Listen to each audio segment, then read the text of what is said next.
Bonjour et je vous remercie de participer avec moi à une dégustation en avance à travers les conditions spéciales que nous avons cette année.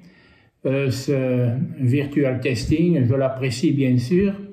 Ceci nous rapproche les uns des autres, mais je préférerais être avec vous en train de déguster les vins ensemble autour d'une table. Mais néanmoins, on va s'adapter à la situation et le vin par lui-même mérite d'être dégusté. C'est une très grande bouteille et je vais commencer à déguster et me servir le verre de Vérité la Muse 2017. Comme vous pouvez voir, la couleur est magnifique. Voilà. Je suis très heureux de vous présenter mon 20e millésime que j'ai fait à Vérité. Et en fait, c'est mon 50e dans ma carrière. Et ce qui n'est pas le dernier, bien entendu. Je suis très heureux de pouvoir vous partager avec vous mes impressions sur la dégustation de ce vin.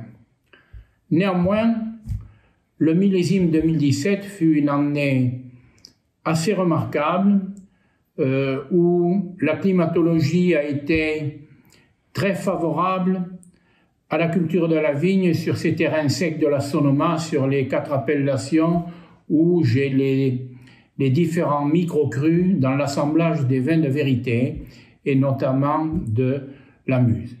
Mais pour la première fois, la Muse 2017 est un 100% Merlot, chose que je n'avais jamais réalisée. Et c'est pas parce que c'est le 20e millésime, les circonstances ont voulu que la particularité, la typicité, l'élégance, la complexité, la force et la suavité des différents micro-crus de Merlot soient en harmonie et en synergie positive. C'est pour ça qu'il y a 100% Merlot. Voilà, je vais déguster avec vous en avance, comme je vous dis. Vous pouvez voir, la couleur est très, très belle.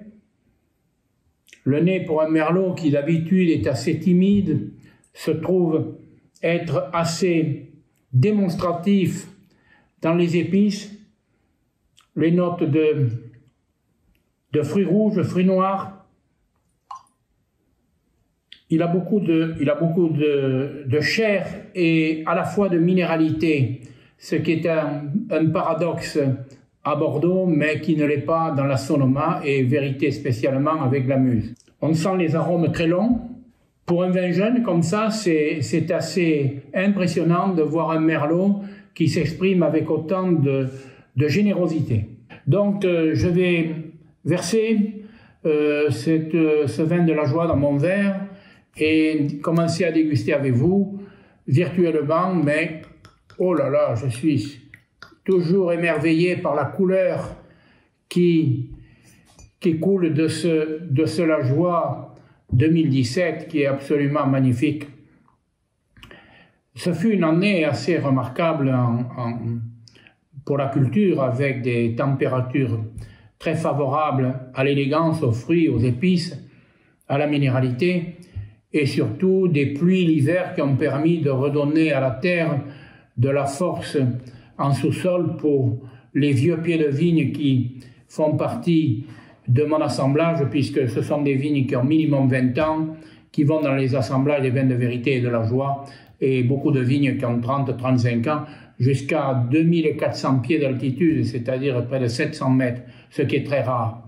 Voilà, ce sont des vins de très grande richesse, mais ce sont surtout des vins qui poussent sur des très vieilles vignes, sur des sols volcaniques, avec beaucoup de basalte, de schiste, d'argile et beaucoup de graves en face de l'océan Pacifique.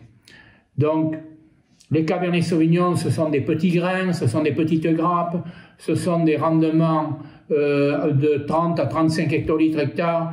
C'est vraiment de la haute couture comme les plus grands crus du Médoc pour établir ce vin de la Joie.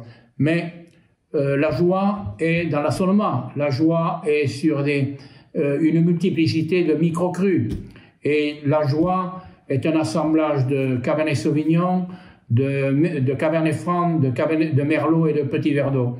Dans les proportions, je vais vous dire, 70% de Cabernet Sauvignon, 16% de Cabernet Franc, 10% de Merlot et 4% de Petit Verdot.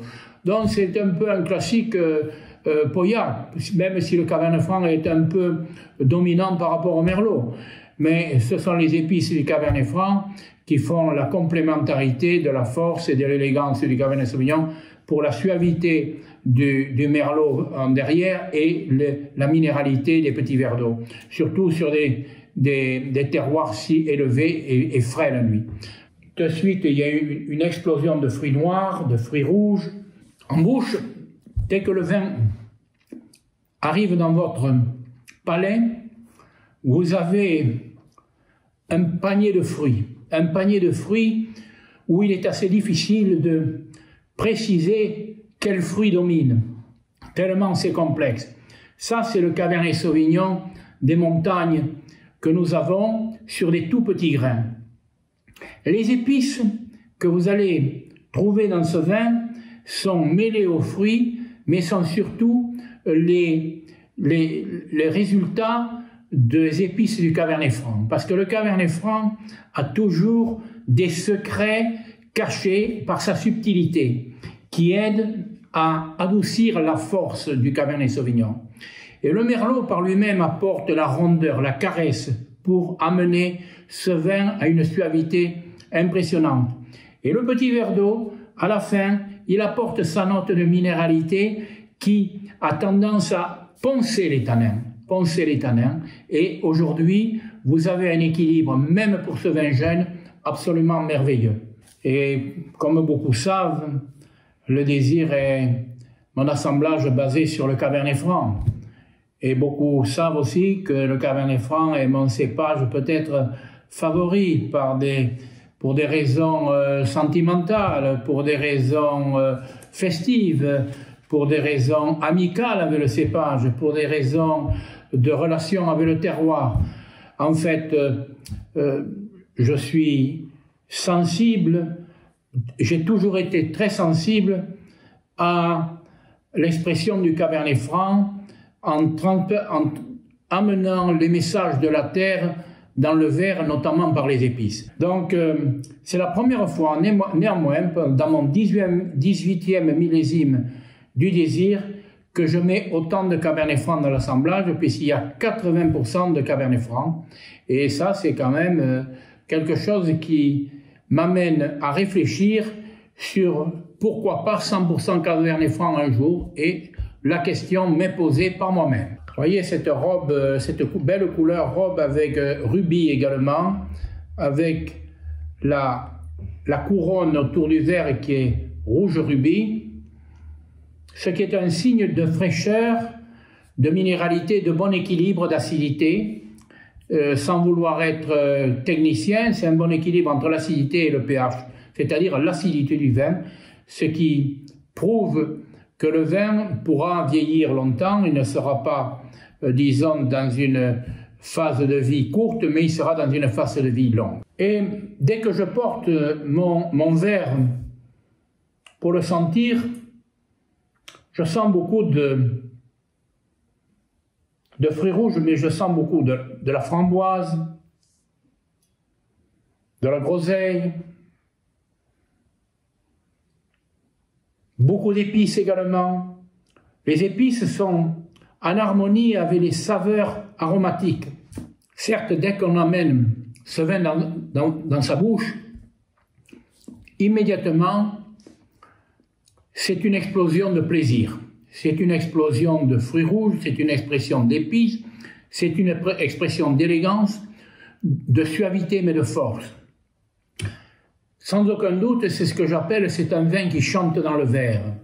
Il est heureux. C'est un vin que j'appelle libre. Les autres sont libres aussi, mais celui-ci, il exprime sa liberté par sa tension, par son fruité, par son élégance, par sa force et par son style. Voilà ce que je trouve dans ce vin qui est absolument merveilleux. Certes, c'est un vin que l'on peut boire jeune. Effectivement, on peut le boire jeune. Et il a pour lui la possibilité de vieillir 20 ou 30 ans ou 40 ans. Ça ne fait aucun doute. Mais la fraîcheur et l'élégance des fruits rouges de ce vin du Désir 2017 m'inciterait à le boire jeune et même avant 10 ou 15 ans. Voilà, je pense qu'aujourd'hui, ce vin apportera sur les tables une fête. Il apportera la fête.